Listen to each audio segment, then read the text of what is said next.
What do CEOs need to know about sales these days? A lot. Outdated sales strategies and tactics plague most companies today. Listen to what innovative CEOs and experts have to say about how to change all that with Sales Talk for CEOs.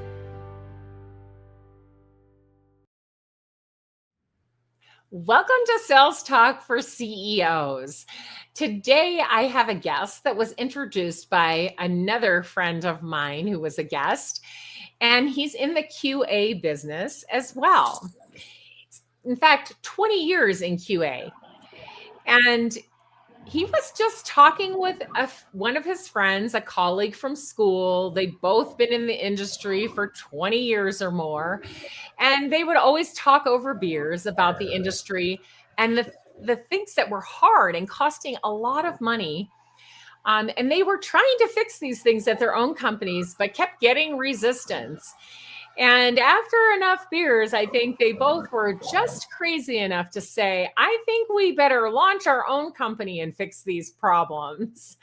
And that is when MuukTest was born. Welcome to the show, Ivan. Hey, Alice, thank you for the invite. Really looking forward. It should be fun. Yeah, it will be fun. I'm excited to hear the story of you and your co-founder. But let's start by just telling our audience, what does MuukTest do? Yeah, sure. Thank you. What we do, we call it effortless QA automation. So we have a platform that we created that uses AI, this agentic system that helps design and automate test cases pretty quickly. So accelerating 11 times what traditional methods do. So in short, we help customers to get from zero test automation to full test automation in a couple of weeks and maintain that automation forever using AI. So super fast test automation in short.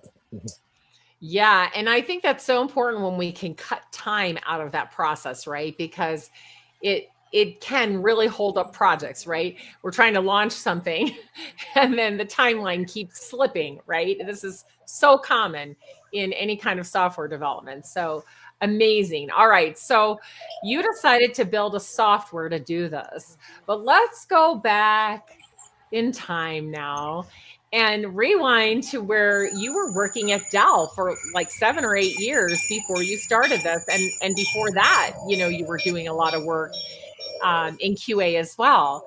So I know you were sitting around having beers, but what was like the moment when you and your co-founder just said, okay, we're done, we're going to start? And did you both quit your jobs, or how did that all work? Yeah, good context. So yeah, my whole career had been in QA. Like I graduated from college and I'm dating myself now, 2004, and I had been an intern doing QA. So I started doing testing, QA, everything there. Then after a couple of jobs, I joined EMC, which became Dell, and all my career in QA. When I moved to the US, I'm originally from Mexico. When I moved to the US in 2011 to Raleigh, North Carolina, I started studying MBA at UNC Chapel Hill. So having QA context, now I was adding business context. And that's when the entrepreneurial bug started on me. So it was 2013, 14. And I said, okay, this is for me. I want to launch a business at some point. Time passed by, and talking with my co-founder, Renan, 2015, 16, we were talking about different startup ideas, non-related to software engineering. We were testing some ideas, trying, for example, one in social media. We wanted to automate a social media strategy for any company, just with a few kind of questions, figuring out what was a social media strategy. And we learned that we didn't know enough about the market. Like we were not social media influencers or something, or social media strategists. So we said, okay, like we want to be entrepreneurs. We are ready to launch a business. And that's when the beer conversation that you were talking about happened. And we said, okay, what are we doing? Like we are experts in software engineering, in QA. let's fix something that is broken there. So we started talking about what we were seeing broken there, and we saw that in QA, every company was spending too much time, too much money to test their software and have quality in their software. And that's when we said, like, technology is progressing a lot, AI is progressing a lot. There has to be a better way. That was 2018 when we started with the idea. And we said, it has to be a better way. And 2019, we said, okay, let's start the company and with the vision of automating software QA on a click using the latest technology advancements. And yeah, that's when the idea was born. 2020, we had the first prototype of the product, the software, and since then we started iterating. We went full time at that point, 2019. So we put our savings and yeah, we put our savings to work and debt to work. Skip salary for a couple of years, and classic entrepreneurial story. Then 2020, we got our first customer.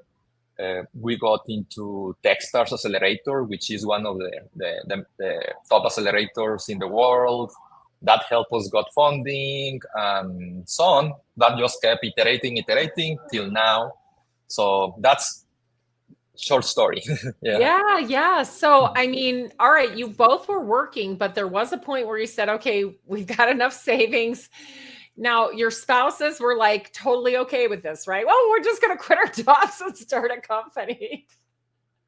Yeah. I think we had a savings, and something we did. We didn't have a product, but every conversation we had, we were testing the idea with potential customers or people that care. So even we were not fully committed at that point. Like, we were socializing the concept, the idea, and we saw that everyone resonated with the struggle that we were trying to solve. So you felt confident because of that, right?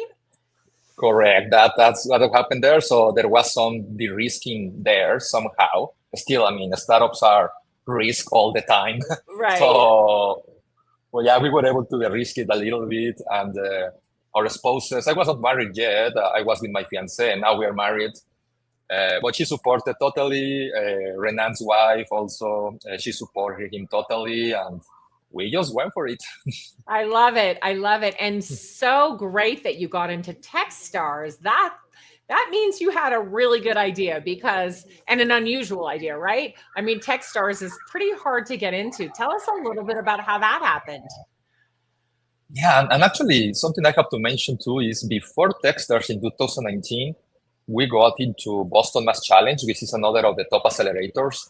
That helped us to frame the idea. We were just starting, went full time, and they liked what we were trying to achieve. And that was the first accelerator we went to with a prototype. We were just starting to try something. That helped us to shape the story and get a grant from the North Carolina government by the end of 2019, which gave us a little bit of budget to get into Techstars by mid 2020. So, but yeah, what accelerators were great. They taught us a lot. I think Boston Mass Challenge for us was great because they don't take any equity. They don't give funding, but they give a buffet of resources to help you polish the idea and build the startup. Mentors, high-level mentors that still we are connected with some of them until now. And then we went to Techstars. Techstars gave us some funding that helped us to keep pushing the product, and also a lot of exposure to investors and more learning. So both accelerators were key for us to start with the right foot. Nice. All right. So you're in Techstars and you're working on the problem. Now, neither one of you are developers and you developed software. So tell us a little bit about that, how that worked. Well, Renan is developer. Yeah, Renan, my background was in QA, but I did computer science. Okay. I did computer science, so I think my whole career was 99% QA, 1% development. I developed a little bit, but Renan, he was already a software architect, so he already had all the technical background to start developing a scalable product.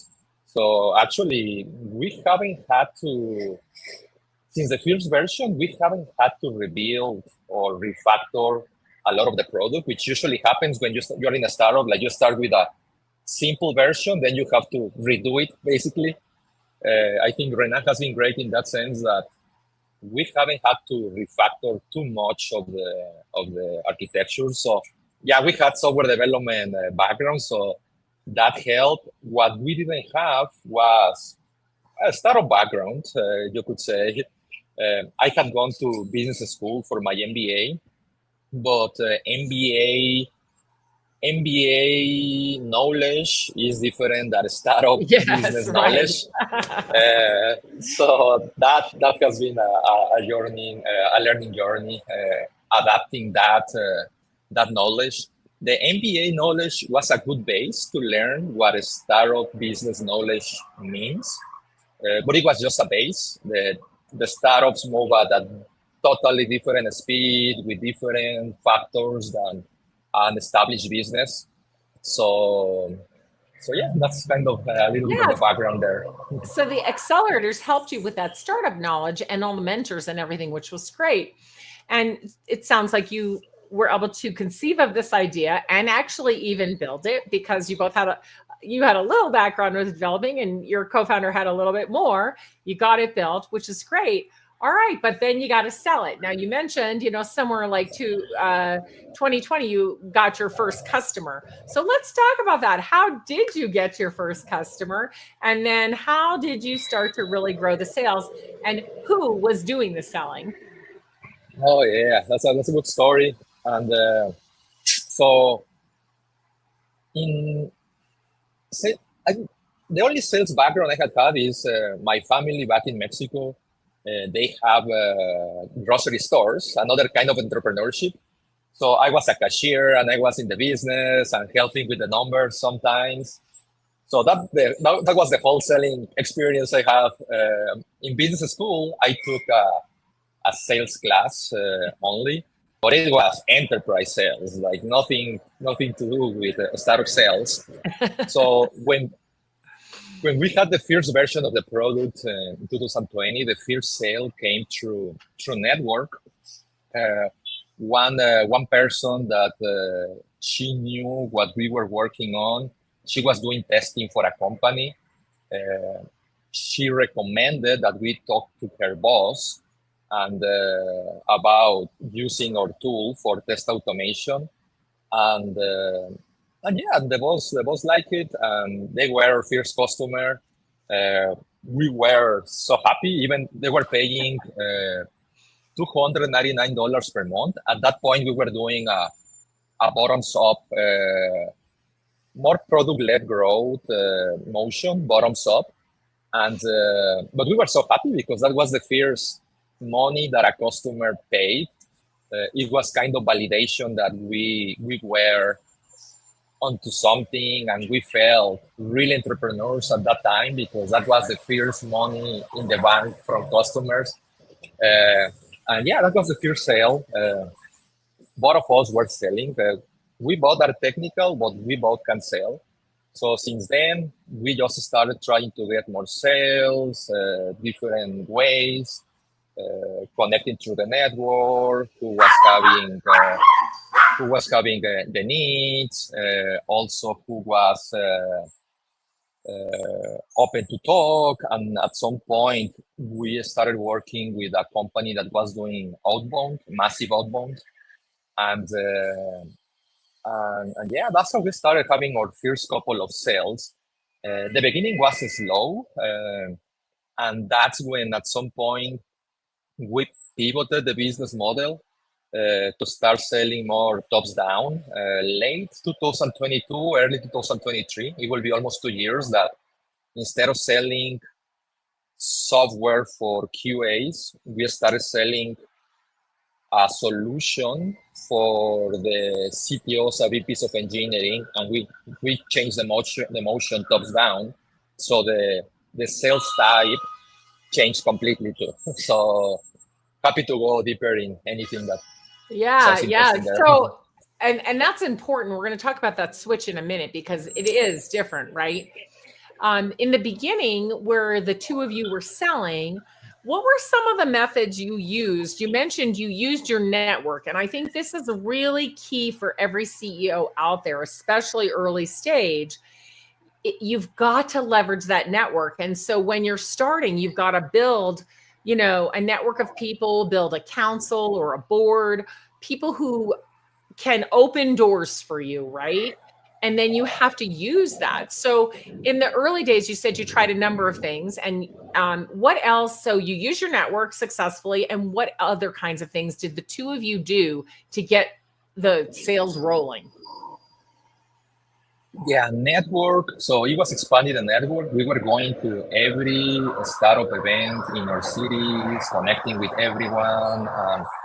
And yeah, and that's an important lesson, networking, because before before I went to business school, I was kind of not so happy regarding networking. Like I was seeing like, oh, it's so fake.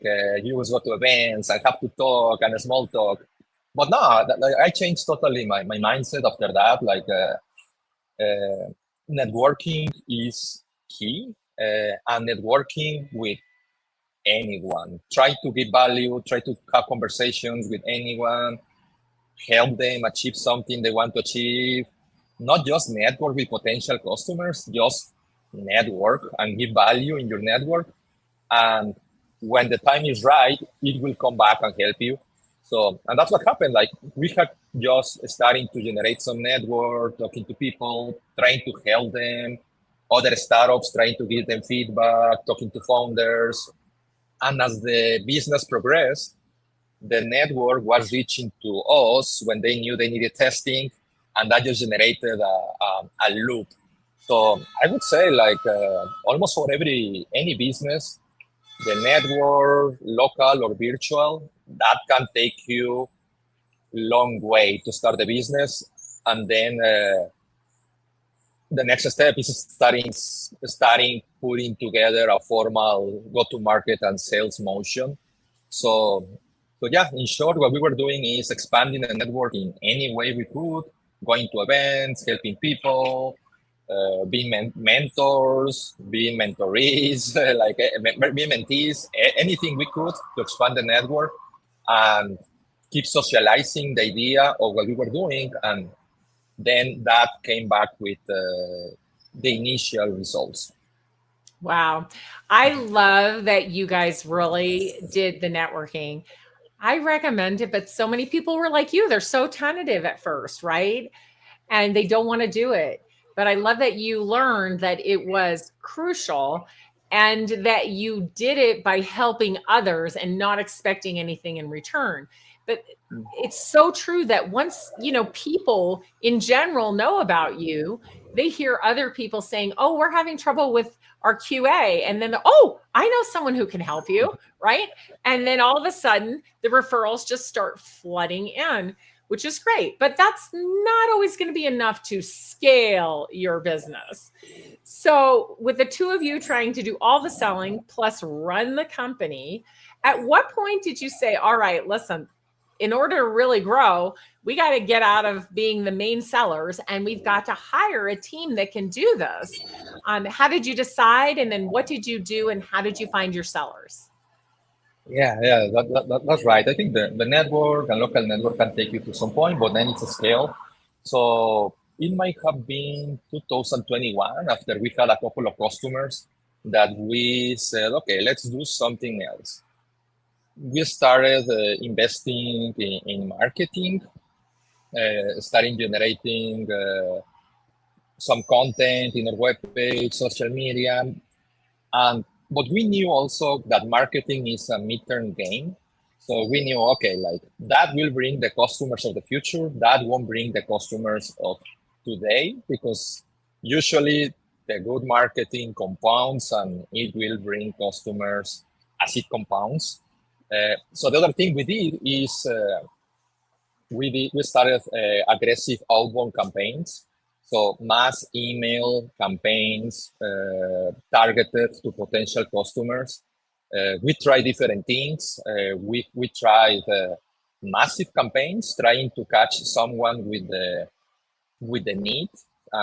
Practically kind of an email as an ad, kind of you say, this is your pain, this is how we fix it, come to us. We got some leads that way and some customers. And then also we tried some ABM campaigns, ABS, more targeted, like this company has the signals that could be your customers. Let's just keep working on them. And that worked too. The funny part is that, and we started that 2021, and we have had different evolutions of that since now, and we are still doing a lot of outbound.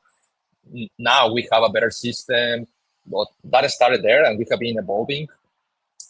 But something that I have learned along the path is that that's a moving target too. Like the outbound campaigns, every year something different works. Every year, like the first year, massive email was key.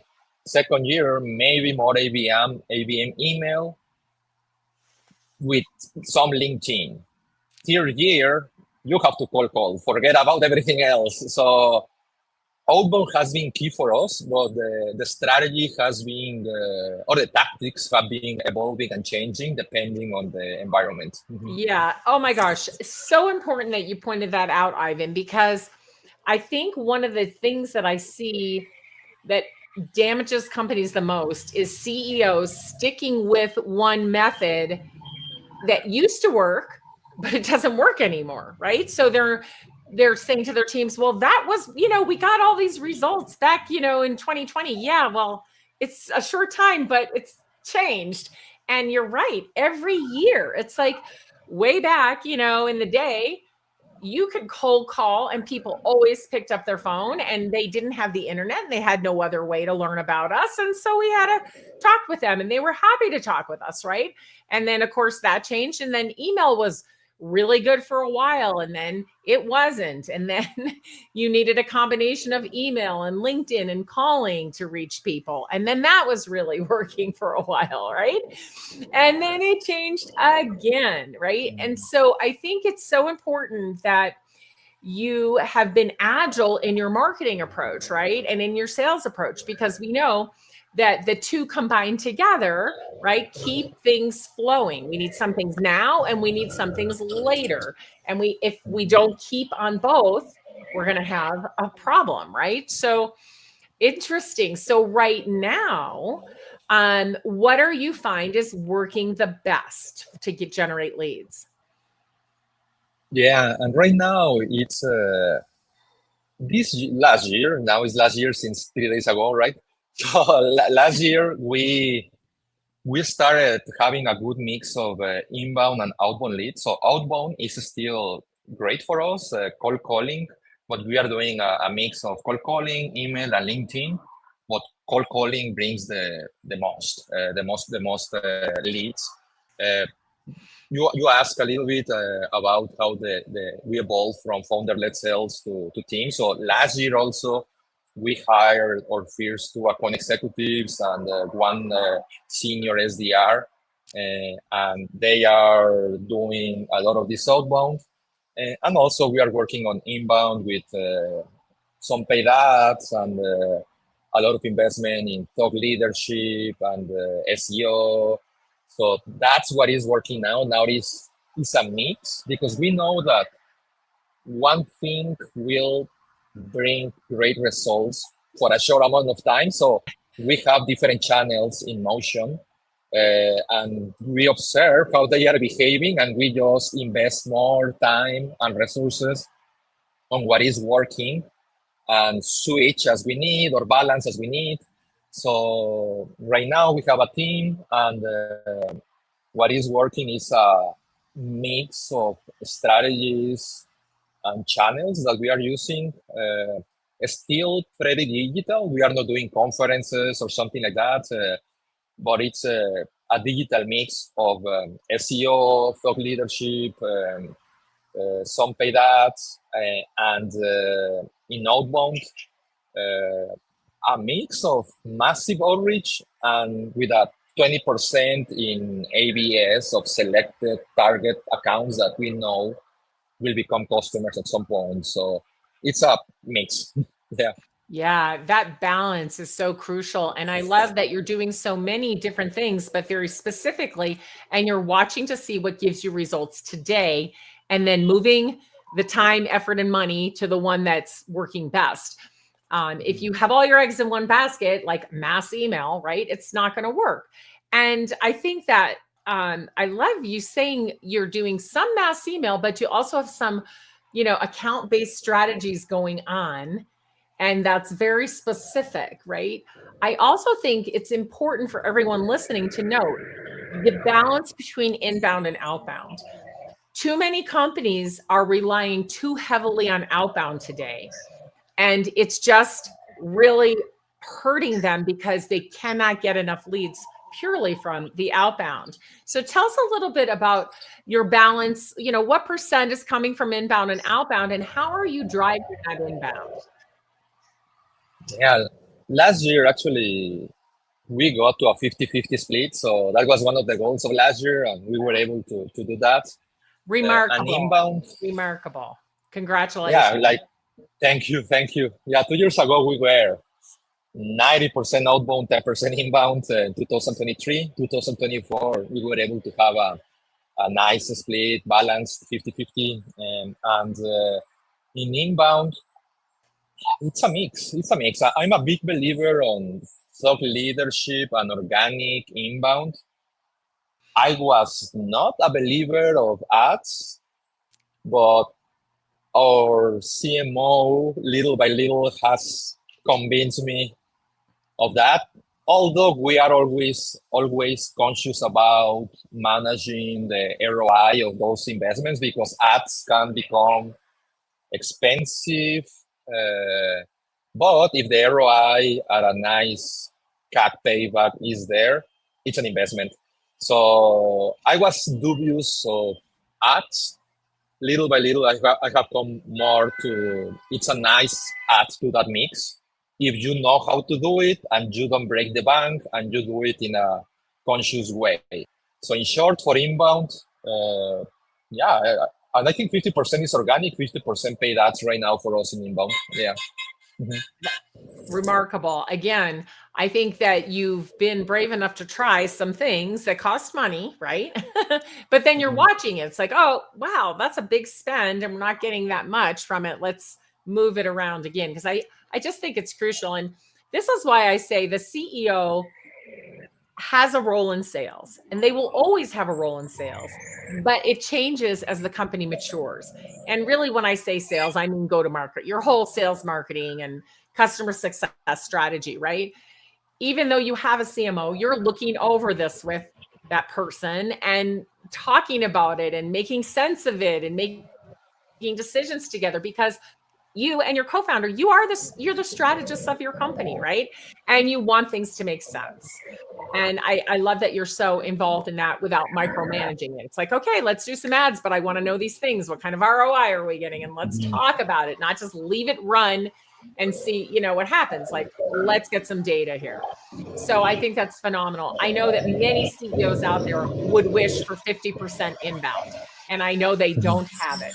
So I think what you're saying is really important. Now, on the outbound, you mentioned just about a year ago, you actually hired 2 salespeople. Let's talk about that. What was the moment where you said, all right, we're going to hire some salespeople and here's how we're going to do it? And then tell us about what happened and how you found them. Yeah. So I think the trigger was when me and my co-founder we had our hands so full with leads that we say we need help. We need help. It's time to evolve from founder-led sales to a professional, not professional, to a formal sales team. Now we need to move from founder-led sales to start creating that baseline for a team that will scale. So it was we were getting our hands full with deals, and that was slowing us from doing other things of the company, more product development. So it's okay. It's time to do that, and I'm we going to see pause how you we right can there grow for a more. second. Yeah, You said yeah. something that is so important. You probably don't even realize this. Mhm. You said we had so many leads, we couldn't follow up and do the rest of our job. So you may not know this, or you may because you work with other startups. Too many founders hire salespeople when they don't have any leads. And then they wonder why the salespeople fail, right?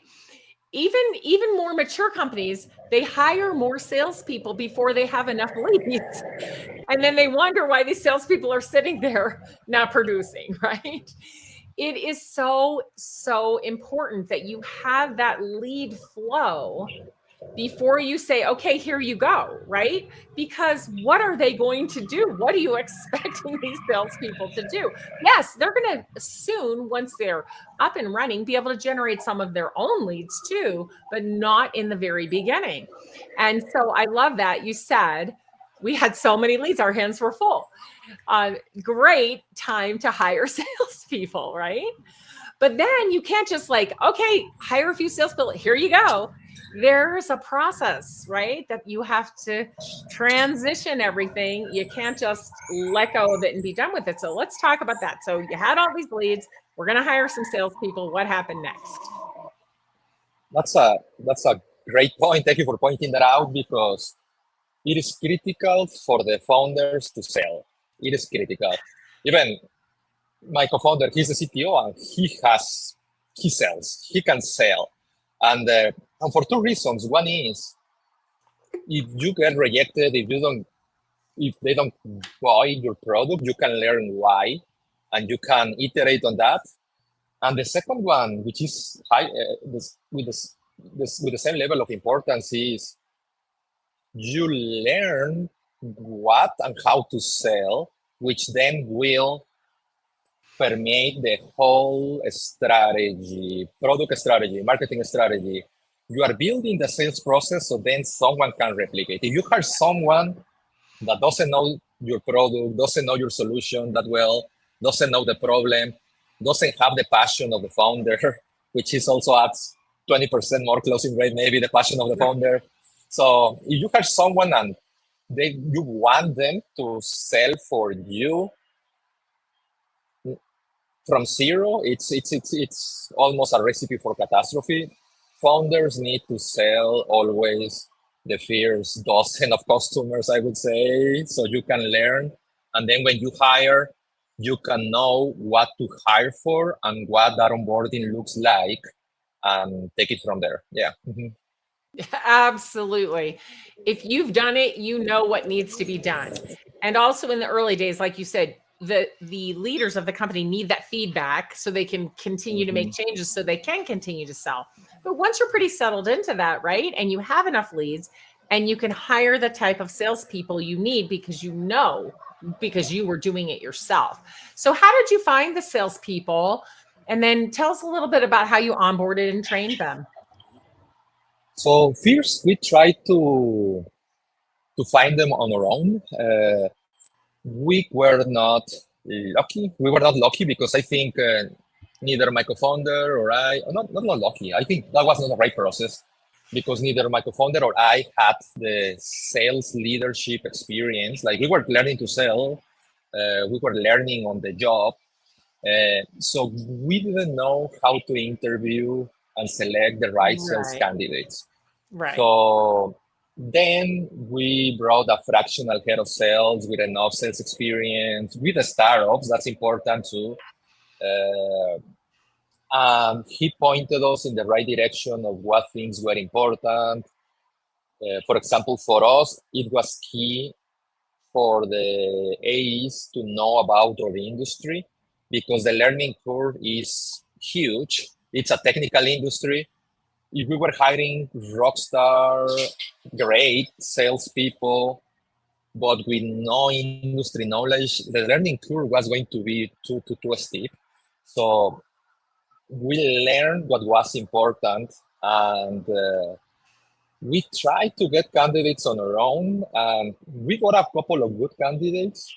But at some point, we got introduced with a sourcing firm that just specialized on sales hires for startups, a specialization, and we gave it a try. And after talking to the first candidates, we said, okay, they got it right.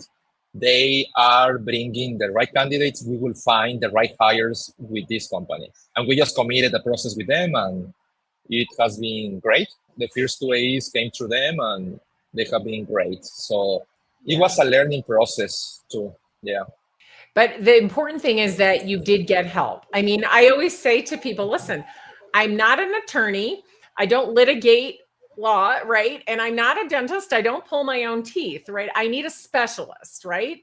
I'm a specialist in sales strategy. I don't try to do lawyer work or dentist work.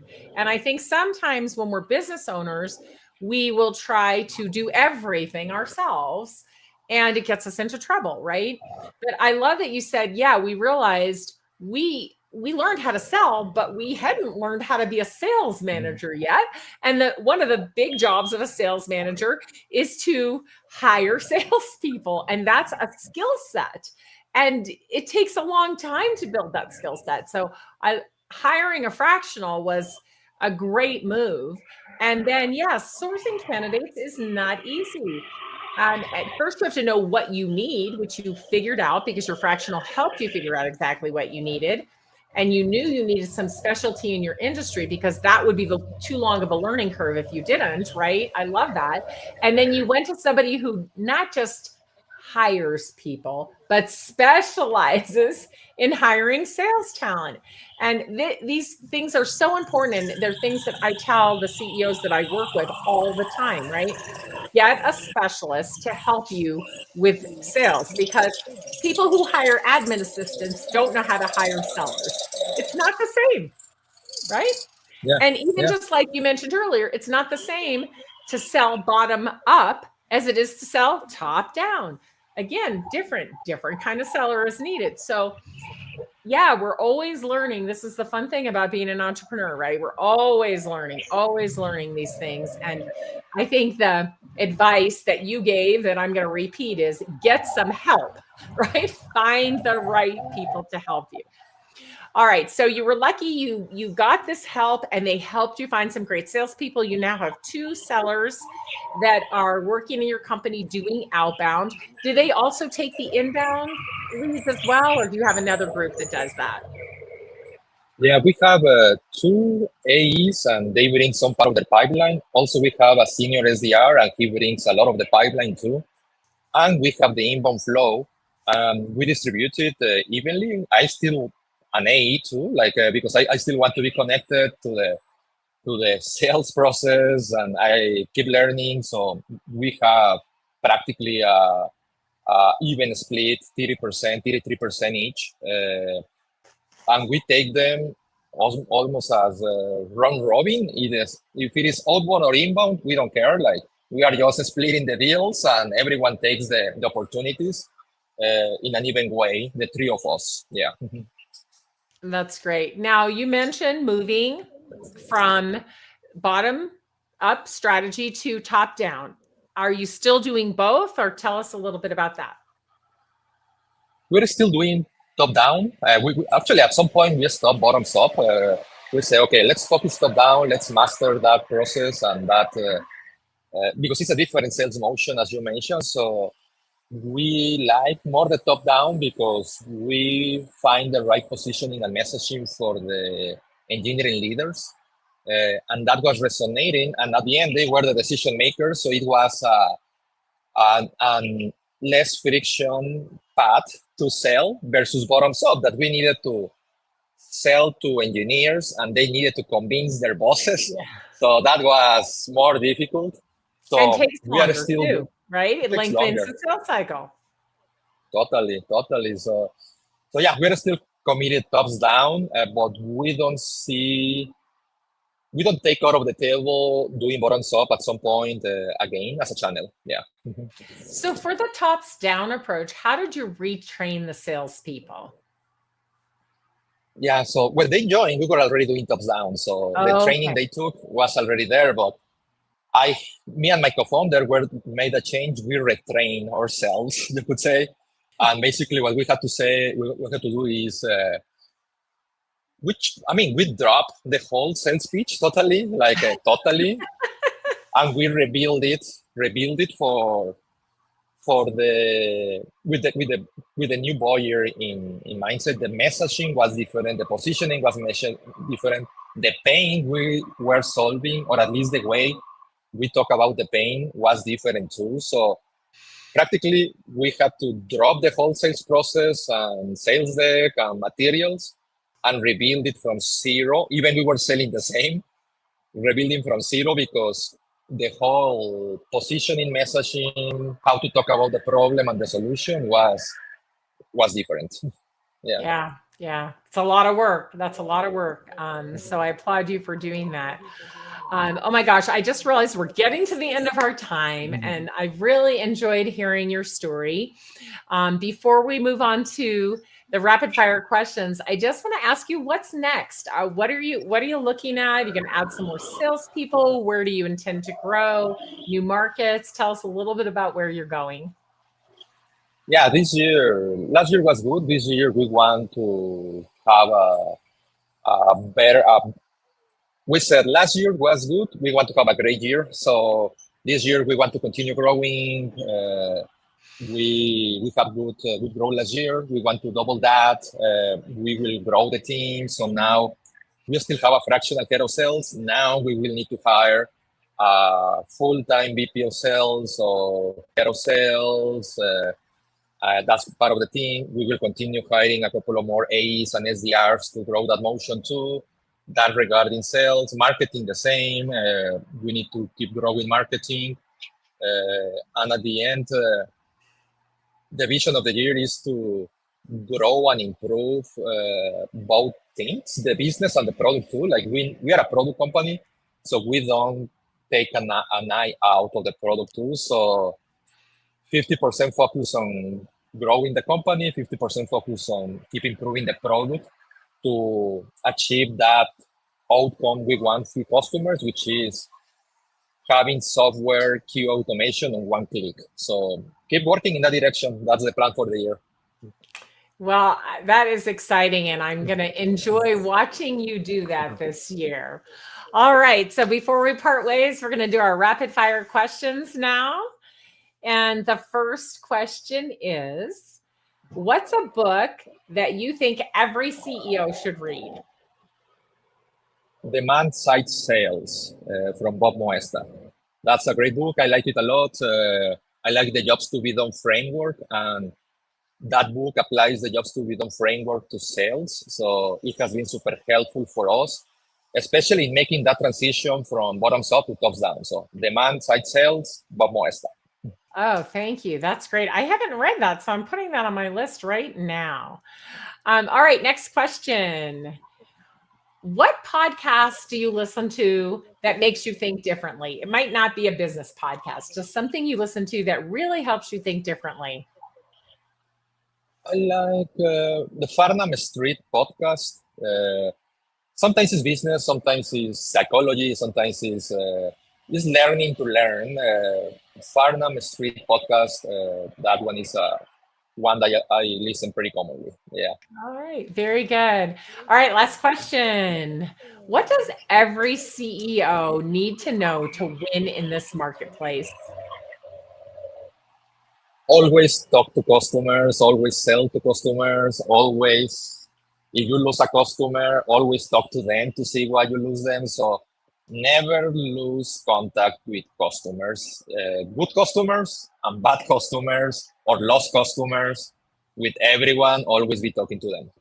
Oh my gosh, I could not agree more. Thank you so much for spending time with me today, Ivan. I so appreciate it. And if people are in need of QA software, where can they find you? Yeah, please shoot me an email, Ivan at MuukLabs.com, or go to the webpage, www.MuukTest.com. And yeah, just say that you listen to the podcast and we can offer you a special deal. Oh, yeah, definitely. And if you want to connect with Ivan on LinkedIn, please make sure you tell him that you heard him here on Sales Talk for CEOs. Thanks again, Ivan. I really appreciate you being on the show. Thank you for the invite. It was fun.